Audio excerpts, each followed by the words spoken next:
আসসালামু আলাইকুম প্রিয় দর্শক, আপনাদের আমন্ত্রণ জানাচ্ছি আর টিভির সরাসরি সম্প্রচারিত স্বাস্থ্য বিষয়ক পরামর্শমূলক অনুষ্ঠান সুস্থ থাকুন দেখবার জন্য।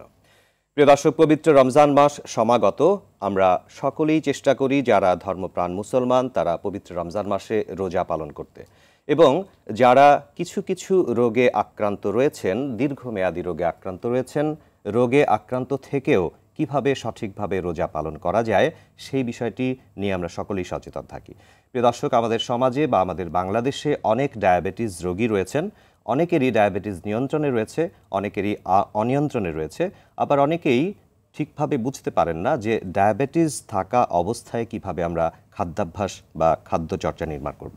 প্রিয় দর্শক, এই বিষয়গুলো নিয়ে আমরা আজকে আলোচনা করতে চাই, আমরা নতুন করে সচেতন হতে চাই। সে কারণে আমাদের আজকের আলোচনার বিষয় পবিত্র রমজানে ডায়াবেটিস রোগীদের প্রস্তুতি।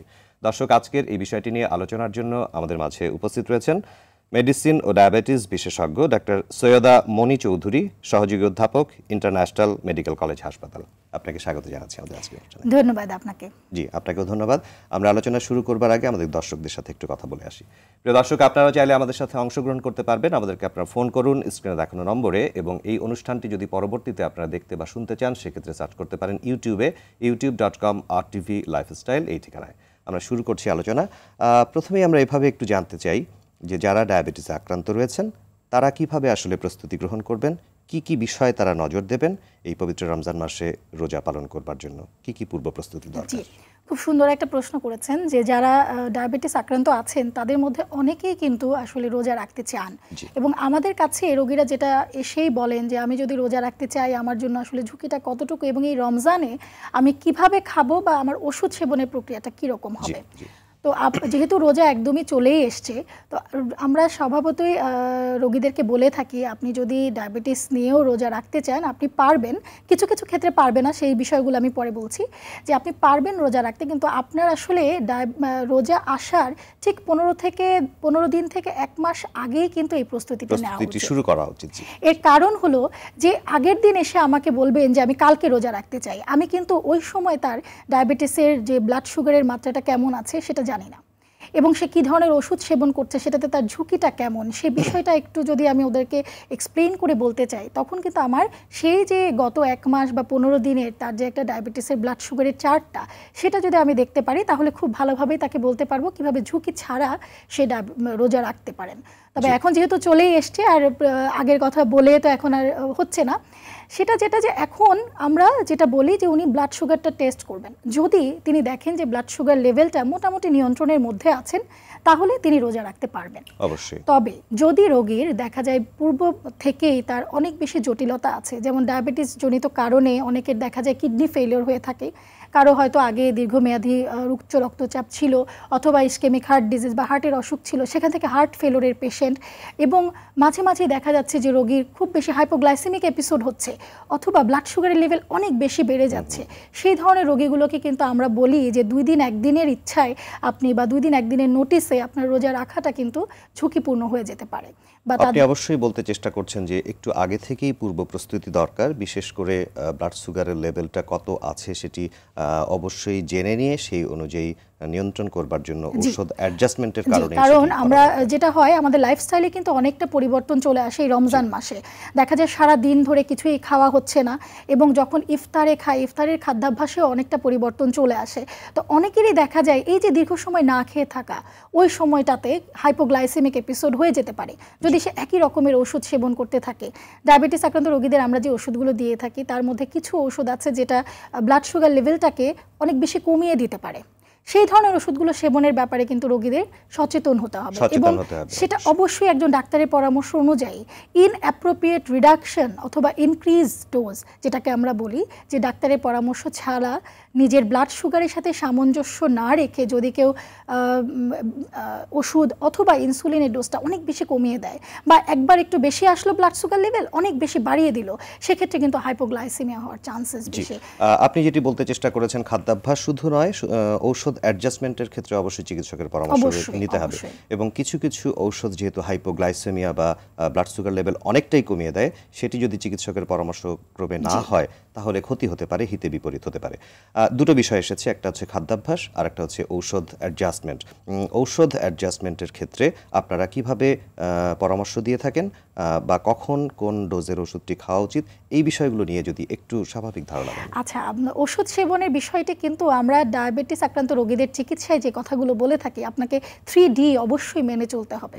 একটা হচ্ছে ডায়েট, একটা ডিসিপ্লিন, এবং 3 নম্বরে কিন্তু চলে আসে ওষুধ। সো আমাদের রোগীরা যেটা করে, ওষুধ সেবন বা ইনসুলিন দেয়, এটা নিয়ে খুব বেশি ওয়ারিড থাকে এবং এটাই তারা মেইন চিকিৎসা বলে কিন্তু ধরে নেন। কিন্তু আসলে আমরা দেখেছি অনেক রোগীদের ক্ষেত্রে যারা খাদ্যাভ্যাসে পরিবর্তন না আনে, যারা ডিসিপ্লিন লাইফস্টাইলে যারা অভ্যস্ত না, তাদের ক্ষেত্রে কিন্তু এই যে ব্রিটল ডায়াবেটিস বলা হয়, মানে ডায়াবেটিসের ব্লাড সুগারের লেভেলটা অনেক বেশি আপস অ্যান্ড ডাউনস হতে থাকে। আমরা যতই ওষুধ পরিবর্তন করি না কেন, যতই ইনসুলিন দেই বা যতই ওষুধ দেই না কেন, সেটা বডিতে ভালো কাজ করতে পারে না। আলটিমেটলি যদি ডায়েট এন্ড ডিসিপ্লিন যদি না থাকে, জি, এবং এই রমজানে কিন্তু আমরা অন্য কথা বলবো না, এটাই বলবো যে আপনার ওষুধ সেবন তো অবশ্যই আপনার চিকিৎসক আপনাকে বলবেন, কিন্তু আপনার কিন্তু অবশ্যই এই ডায়েট এবং ডিসিপ্লিন এই দুইটার উপর অবশ্যই গুরুত্ব দিতে হবে। যেহেতু থিওরিটিক্যালি এবং আপনাদের পরামর্শ অনুযায়ী ডায়েট, ডিসিপ্লিন, ড্রাগ, আমরা 3 নম্বরে পাচ্ছি ড্রাগ। ডায়েটের কথাটাই তাহলে প্রথমে আসি। খাদ্যাভ্যাস, কি ধরনের খাদ্যাভ্যাস করা উচিত, কি ধরনের খাদ্য নির্বাচন করা উচিত, বিশেষ করে যারা ডায়াবেটিসে আক্রান্ত রয়েছেন এই পবিত্র রমজান মাসে? জি, আমরা এই রমজান মাসে কিন্তু রোগীদের ডায়াবেটিসের যে ডায়েটটা, সেটাকে খুব বেশি পরিবর্তন হবে সেটা বলি না, বলি সেটা সময়টা, নেয়ার সময়টা পরিবর্তন হবে। যেমন মোদ্দা কথায় আমরা যদি বলি যে ডায়াবেটিস আক্রান্ত রোগীরা চিনি, মিষ্টি জাতীয় খাবারটা অ্যাভয়েড করবে। শর্করা জাতীয় খাবারটা যে একেবারেই খাবে না তা না, পরিমিত পরিমাণে খাবে। এর কারণ শর্করারও কিন্তু প্রয়োজন আছে। আমাদের ব্রেনের কিন্তু মেইন ফুয়েলটাই হচ্ছে শর্করা। সো এটারও প্রয়োজন আছে। তো আমরা যেটা বলি, সারা দিনে কিন্তু যে ব্যক্তি রোজা রাখছেন না, তার জন্য সারা দিনের 3 বেলার খাবারটা আমরা 5 বেলা বা 6 বেলা ভাগ করে খেতে বলি। এবং সে একই কথাই কিন্তু আমরা যারা রোজা রাখছেন তাদের ক্ষেত্রে বলে থাকি যে ইফতার থেকে সেহরি পর্যন্ত আপনাকে অবশ্যই এই 5 বারের খাবারটা খেতে হবে। সেটা কিভাবে খাবেন?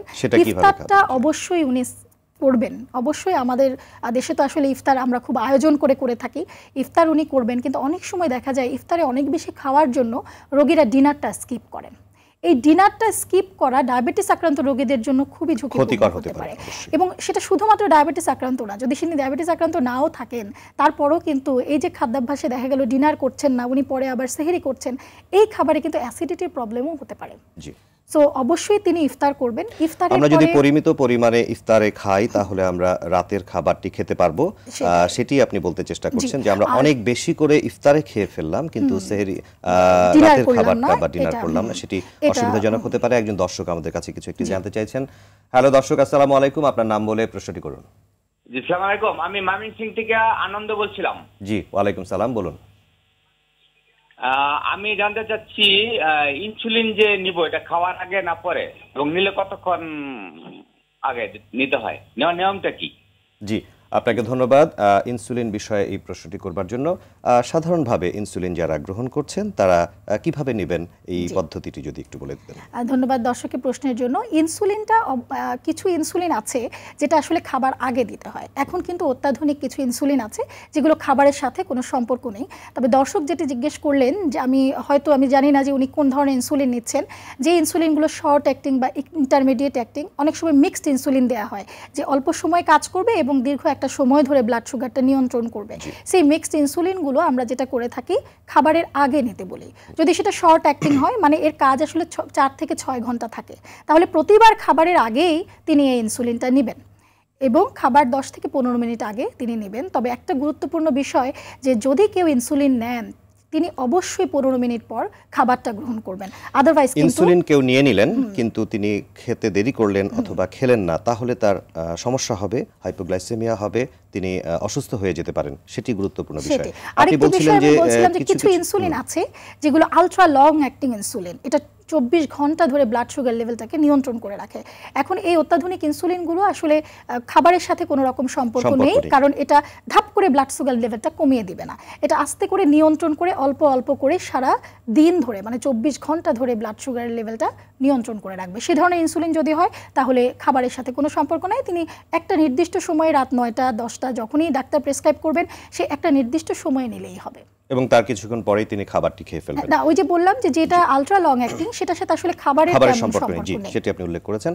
আপনি বলছিলেন যে আমাদের ডায়েট বা খাবার কিরকম হওয়া উচিত সেই বিষয়ে বলছিলাম। তো ইফতারে ডায়াবেটিস আক্রান্ত রোগীদের অবশ্যই উচিত হবে পর্যাপ্ত পরিমাণে পানি এবং লবণ সেটা গ্রহণ করা।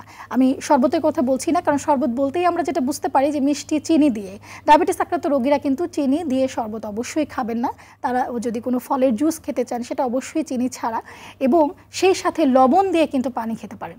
মিষ্টি জাতীয় ফল নিয়ে অনেকে প্রশ্ন তোলেন যে যেহেতু মিষ্টি ফল সেই ক্ষেত্রে আমরা রোগীদেরকে যেটা বলে থাকি যে এই রমজানে আমরা কিন্তু অ্যাভয়েড করতে চাই হাইপোগ্লাইসেমিয়া এবং হাইপারগ্লাইসেমিয়া, মানে ব্লাড সুগার লেভেল অনেক বেশি কমে গেলে সেটাও যেমন ঝুঁকিপূর্ণ, অনেক বেশি বেড়ে গেলেও সেটা ঝুঁকিপূর্ণ। তো আমরা রোগীদেরকে যেটা বলে থাকি প্রথম কয়েক রোজায় আপনি অবশ্যই মুখে পানি দিয়ে রোজাটা ভেঙেই আগে আপনার ব্লাড সুগার লেভেলটা চেক করে দেখবেন। আপনি যদি দেখেন যে আপনার ব্লাড সুগার লেভেলটা একদমই নিয়ন্ত্রণে আছে, যেটাকে আমরা বলি ওইটাই তখন খালি পেটের ব্লাড সুগার লেভেলটা আমাকে বলছে, সেটা যদি আমি দেখি যে 7-এর নিচে আছে তখন আমি ধরে নিব যে না এটা মোটামুটি একটা কন্ট্রোলড ডায়াবেটিস। তো সেক্ষেত্রে রোগী কিন্তু জিজ্ঞেস করেন আমাদেরকে যে আমি কি খেজুর খেতে পারবো, খেজুরটা আমাদের দেশে আসলে রোজা ভাঙার জন্য সবাই ইউজ করেন। আমরা বলে থাকি যে হ্যাঁ আপনি 1-2টা খেজুর খেতে পারবেন, বা তার বেশি নয়, 1 বা 2টা খেজুর আপনি খেতে পারবেন। আপনার যদি শরবত খেতে ইচ্ছা হয় আপনি যেটা করবেন, যদি নরমালে থাকে, নরমাল রেঞ্জের মধ্যে থাকে, অবশ্যই নরমাল রেঞ্জের মধ্যে থাকে তাহলে আপনি অল্প পরিমাণ খেতে পারবেন। তবে সবচেয়ে ভালো যেটা প্রচুর পরিমাণে পানি খেতে হবে, লবণের শূন্যতা যেটা হয়ে যায় শরীরে সেটার জন্য, এখন একটু গরমও চলে এসছে, ঘাম হবে, এই লবণ এবং পানি শূন্যতা পূরণ করার জন্য লবণ পানিও কিন্তু তিনি খেতে পারেন, যেহেতু স্যালাইনের মধ্যে কিন্তু সুগার থাকে। তো আমরা বলে থাকি ডায়াবেটিস আক্রান্ত রোগীরা সেই স্যালাইনটাই আসলে ঘরে বানানো, যেটা পানির মধ্যে একটু লবণ দিয়ে ওনারা সেটা সেবন করবেন। আর সেই সাথে ইফতারের সময় উনি যে খাবারগুলো খাবেন সেটার মধ্যে অবশ্যই ভাজা পোড়া খাবার প্রাধান্য পাবে না, সেটা অবশ্যই তিনি অন্যান্য সময় যে খাবারগুলো খেতেন তিনি কিন্তু ওই ধরনের খাবার দিয়ে সহজে যেগুলো হজম হয়ে যাবে এই ধরনের খাবার, সহজে যেগুলো হজম হয় সেগুলি তিনি খাবার চেষ্টা করবেন। এবং এটি শুধুমাত্র ডায়াবেটিস রোগীদের ক্ষেত্রে নয়, সকলের ক্ষেত্রেই অতিরিক্ত ভাজা পোড়া বা অতিরিক্ত স্পাইসি ফুডগুলোকে আমরা অ্যাভয়েড করতে। ঠিক বলেছেন, কারণ এই রমজানে আমরা যে পরিমাণ অ্যাকিউট গ্যাস্ট্রাইটিস বা আপার অ্যাবডোমিনাল পেইন, পেটে ব্যথা, বমি এই ধরনের রোগে আমরা অনেক বেশি পাই এই রমজানে। যারা ডায়াবেটিস আক্রান্ত না কিন্তু দেখা গেল যে খাদ্যাভ্যাসে ভাজা পোড়াটা আমাদের অনেক পছন্দ করে থাকেন রোগীরা, তো এরা খেয়ে দেখা যায় এই অ্যাসিডিটি প্রবলেমগুলো নিয়ে আমাদের কাছে অনেক আসেন। আরেকজন দর্শক আমাদের সাথে কথা বলতে চাইছেন, এই বিষয়টি নিয়ে আবার কথা বলছি আপনার সাথে। আসসালামু আলাইকুম দর্শক, আপনার নাম বলে প্রশ্নটি করুন। হ্যালো, আসসালামু আলাইকুম, আমি চট্টগ্রাম থেকে ফোন করলাম। ওয়ালাইকুম সালাম, আমার নাম নুরিশাদ। জি বলুন। ডায়াবেটিস রোগী কি জিরো ক্যাল দিয়ে কিছু খেতে পারবে? জিরো ক্যাল দিয়ে কিছু খেতে পারবেন কিনা ডায়াবেটিস রোগীরা? আপনি কি এটি ব্যবহার করছেন কিনা বা আপনি কি ডায়াবেটিসে আক্রান্ত কিনা? জি, আমি ডায়াবেটিসের রোগী। জি, আপনাকে ধন্যবাদ। এই বিষয়টি নিয়ে আমরা কথা বলছি, বলুন। আচ্ছা, দর্শক যেটি জানতে চেয়েছেন যে জিরো ক্যাল দিয়ে আমি কিছু খেতে পারবো কিনা, আমরা যেটা বলে থাকি যে যদি মিষ্টি কিছু খেতে হয়, বিশেষ করে চাটাই আমাদের দেশের মানুষ খায় যেটা চিনি ছাড়া খেতে খারাপ লাগে, তো আমরা বলে থাকি জিরো ক্যাল খাওয়ার জন্য, কিন্তু সেটা অবশ্যই 1টা থেকে 2টার বেশি দিনে না। এর কারণ হলো রিসেন্ট কিছু স্টাডিজ দেখা গেছে যে এই যে জিরো ক্যাল এগুলো প্যানক্রিয়াসের উপর কিছু বিরূপ প্রভাব ফেলে, যেটার কারণে ডায়াবেটিস অনিয়ন্ত্রিত হয়ে যেতে পারে। তো সেজন্য আমরা বলে থাকি খেতে পারবে, যদি সহনীয় মাত্রায় খায় সেটা কখনোই শরীরের জন্য খারাপ হবে না। অবশ্যই সেটা 1টা থেকে 2টা 24 ঘন্টার মধ্যে 1টা থেকে 2টার বেশি। আসলে আমরা জানি প্রত্যেকটা বিষয়েরই কিছু কিছু সাইড ইফেক্ট থাকতে পারে। রিসেন্ট স্টাডি বা পরিসংখ্যানগুলো বলছে যে এই ক্ষেত্রেও কিছু কিছু সাইড ইফেক্ট হতে পারে, সেটি আপনি উল্লেখ করবার চেষ্টা করছেন। কাজেই যারা ব্যবহার করছেন তারাও যাতে সচেতন থাকেন সেই বিষয়টি নিয়ে, সেটি আমাদের বিশেষ গুরুত্বপূর্ণ বিষয়। আমরা এই বিষয়গুলো নিয়ে আবারও কথা বলবো, ছোট্ট একটি বিরতি নেবার সময় হয়ে গেছে। প্রিয় দর্শক, সুস্থ থাকুন অনুষ্ঠানের এই পর্যায়ে সংক্ষিপ্ত সময়ের একটি বিরতিতে যাচ্ছি আমরা, কিছুক্ষণের মধ্যে ফিরবো, আমাদের সঙ্গেই থাকবেন।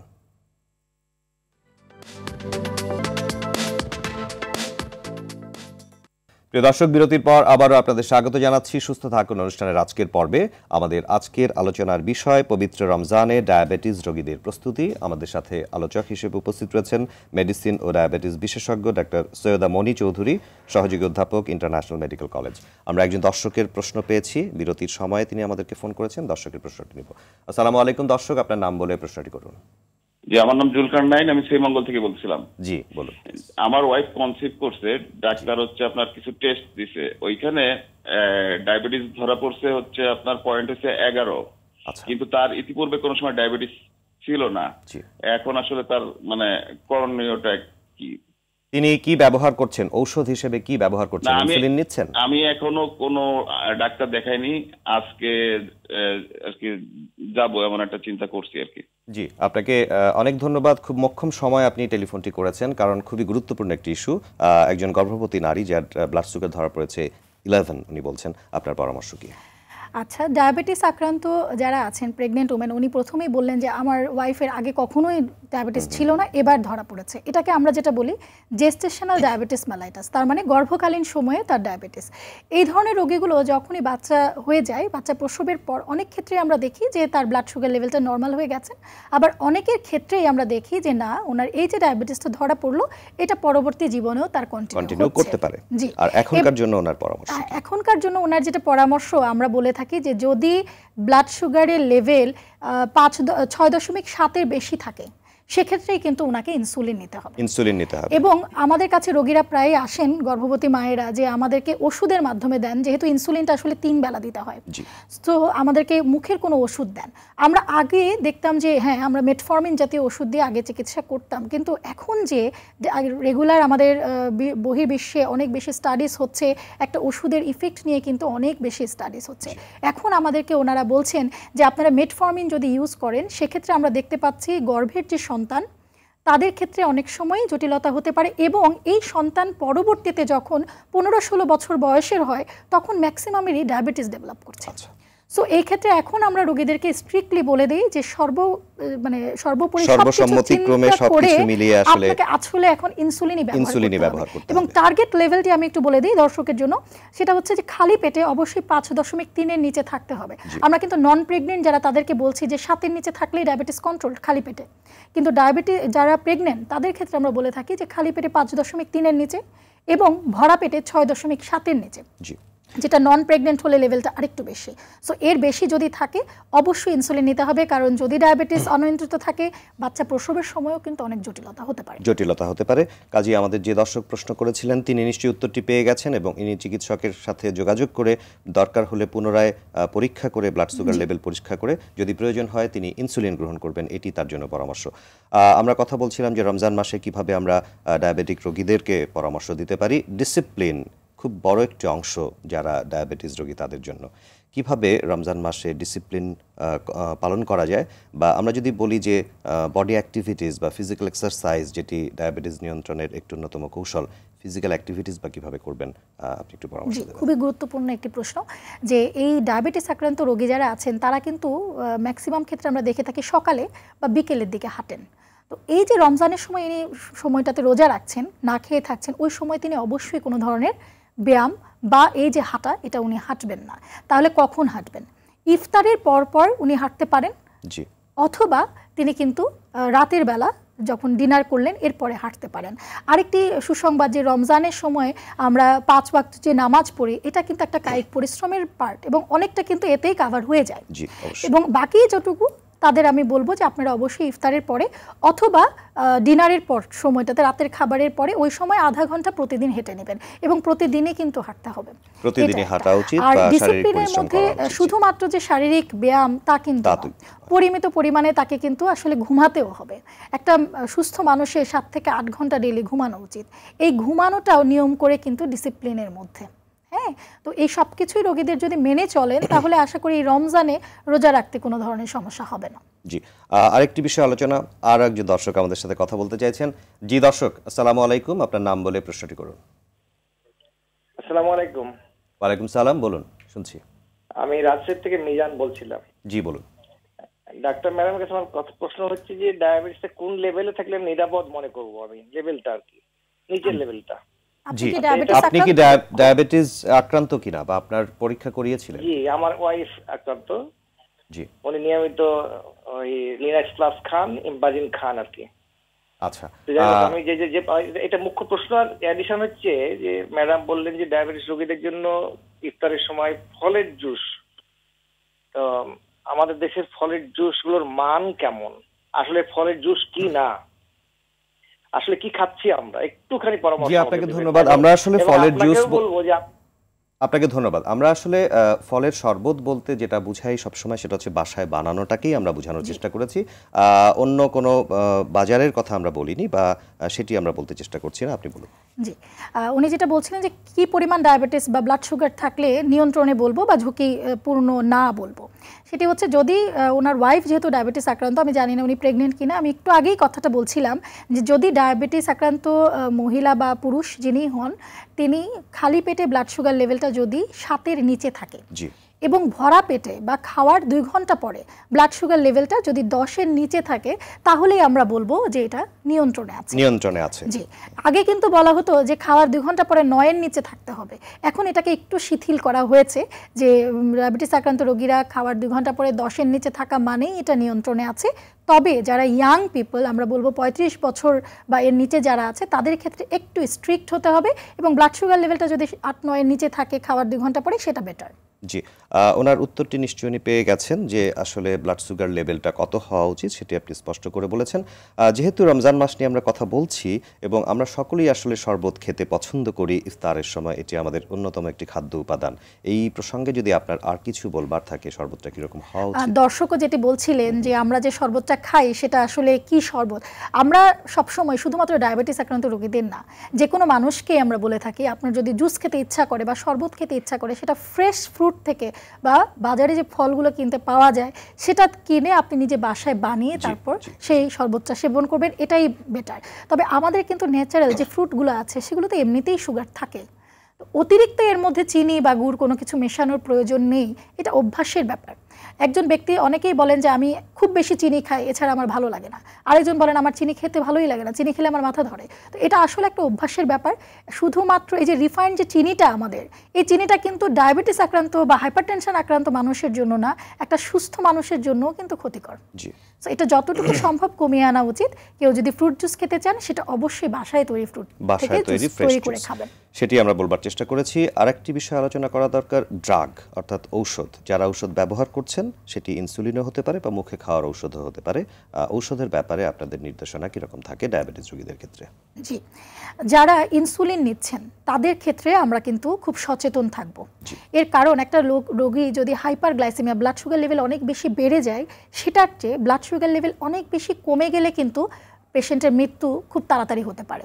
তার মানে আমি এক কথায় যদি বলি যে ব্লাড সুগার লেভেলটা বাড়তি থাকার চেয়ে ব্লাড সুগার লেভেলটা কমে থাকা রোগীর জন্য বেশি ঝুঁকিপূর্ণ। তাই আমরা এই রমজানে যারা আমাদের কাছে আসেন যে ইনসুলিন লেভেলটা আমরা কি করব, ইনসুলিনের ডোজটা আমরা কিভাবে নেব, আমরা যেটা করি, সকাল যারা 3 বেলার ইনসুলিনটা নেয় তারা কিন্তু ওই খাবারের পরপরই, আমি বলেছিলাম অনুষ্ঠানের শুরুতেই যে 3 বেলার যে ইনসুলিন সেটা কিন্তু কার্যক্ষমতা থাকে 4 থেকে 6 ঘন্টা। তো তারা যেটা করবেন, ইফতার, রাতের খাবার এবং সেহরি, ওই সময়টাতে শুধুমাত্র এই খাবার আগে ইনসুলিনটা নিলেন, এরপরে আর কিন্তু সারাদিন উনি ইনসুলিন নেবেন না। আরেকটা বিষয় হলো, যারা 2 বেলার ইনসুলিন, আমি বলছিলাম যে প্রিমিক্সড কিছু ইনসুলিন থাকে যেটা ওই সময়ও কাজ করবেন এবং সারা দিন ধরে কাজ করতে থাকবে। জি, আমরা ইনসুলিন সম্পর্কে আইডিয়াটা পেলেন। আরেকজন দর্শক আমাদের সাথে কথা বলতে চাইছেন। জি দর্শক, আপনার নাম বলে প্রশ্নটি করুন। আসসালামু আলাইকুম। ওয়া আলাইকুম সালাম। দর্শক বলুন। অনুষ্ঠানটি দেখছি ময়মনসিংহ এর নান্দাইল উপজেলা থেকে। জি, আমার নাম আজহারুল ইসলাম। আমি ডায়াবেটিসের একটা প্রশ্ন সৈয়দামণি ম্যাডামের কাছে জানতে চাচ্ছি। এটা হচ্ছে যে আমার ইফতারের পরেই, ঠিক ইফতারের পরেই আমি যদি আপনার ওই উনি যে বললেন লবণ পানি খেয়ে একটু আপনার যদি দেখি যে আমার সুগার লেভেল আপনার 7 আপ, সেই ক্ষেত্রে কি আমি ফলের জুস বা কিছু খেতে পারবো, বা আপেল, মালটা এগুলো কি খেতে পারবো কিনা? এটা ম্যাডামের কাছে একটা প্রশ্ন। আরেকটা হচ্ছে যদি আমি 7 এর নিচে দেখি, বিলো 7, সেই ক্ষেত্রে কি করতে পারি, কেমন খাবারটা নিতে পারি? ভারী খাবার নিতে পারবো কিনা, হ্যাঁ যদি একটু জি দর্শক আপনাকে ধন্যবাদ, আপনি পরিষ্কার করে প্রশ্নটা করেছেন, আপনাকে অনেক অনেক ধন্যবাদ, আমরা উত্তরটি দেওয়ার চেষ্টা করছি। জি বলুন। ডায়াবেটিস আক্রান্ত উনি নিশ্চয়ই যিনি প্রশ্ন করেছেন তিনি ডায়াবেটিস আক্রান্ত, ওনার ব্লাড সুগার লেভেল যদি 7-এর নিচে থাকে তাহলে কিন্তু আমরা ওনাকে নিয়ন্ত্রণই বলছি। সেক্ষেত্রে উনি কিন্তু এই যে আপেল এবং মালটা দুই রকমের ফল, আপেলে আসলে ব্লাড সুগার লেভেলটা কম মানে বাড়ানোর প্রবণতা থাকে কম, আপেলটা উনি সেফলি একটা আপেল সারাদিনে কিন্তু একটা ডায়াবেটিস আক্রান্ত রোগী খেতে পারেন, মালটা তাতে প্রচুর পরিমাণ সুগার থাকে। তো আমরা সেক্ষেত্রে রোগীদেরকে বলে থাকি যে মালটার জুস যদি উনি খেতেও চায় খুব পাতলা করে উনি খাবেন। এখন ব্লাড সুগার লেভেল 7-এর বেশি মানে তো ইনফিনিটি। এখন দেখা গেল যে ওনার ব্লাড সুগার লেভেল 10 আছেন, উনি কি একেবারেই খেতে পারবেন না? পারবেন, সেটা ওই যে বললাম, যদি আপেল উনি খেতে চান আপেল খাবেন, যদি পেয়ারা খেতে চান খেতে পারবেন, বড়ই খেতে চান খেতে পারবেন, কিন্তু যদি কমলা বা মালটা এই জাতীয় খাবারের এই জাতীয় ফলের জুস খেতে চান তাহলে পানির পরিমাণটা একটু বেশি মিশিয়ে উনি কিন্তু অল্প পরিমাণ করে খেতে পারবেন। এখন ব্লাড সুগার লেভেলটা কত বেশি সেটার উপরেই কিন্তু নির্ভর করবে যে আমার রোগীর আমি খাদ্যাভ্যাসে যে একটা স্ট্রিক্ট নিয়ম সেটা কতটুকু আমি পালন করব। আমরা পরামর্শটি বুঝতে পেরেছি, আমাদের দর্শকরাও নিশ্চয়ই বুঝতে পেরেছেন এবং উপকৃত হয়েছেন। আমাদের আলোচনার সময় একেবারেই শেষ প্রান্তে চলে এসেছি। আপনাকে আমরা ধন্যবাদ জানাচ্ছি আজকের অনুষ্ঠানে বিভিন্ন রকম পরামর্শ দেওয়ার জন্য, বিশেষ করে ডায়াবেটিস রোগীদের জন্য। আপনাকেও ধন্যবাদ এবং RTV সবাইকে ধন্যবাদ। জি ধন্যবাদ। প্রিয় দর্শক, যেহেতু পবিত্র রমজান মাস সমাগত, আমরা সকলেই চেষ্টা করব পবিত্রভাবে রমজান পালন করবার জন্য এবং যারা অসুস্থ রয়েছি তারা সুস্থতা নিয়েই এবং চিকিৎসা জ্ঞান নিয়েই আমরা যাতে রোজাগুলো পালন করতে পারি। আপনাদের সকলকে ধন্যবাদ আজকের অনুষ্ঠানটি উপভোগ করবার জন্য এবং আগামী সপ্তাহের সুস্থ থাকুন দেখবার আমন্ত্রণ জানিয়ে আজকের মতো বিদায় নিচ্ছি। আল্লাহ হাফেজ।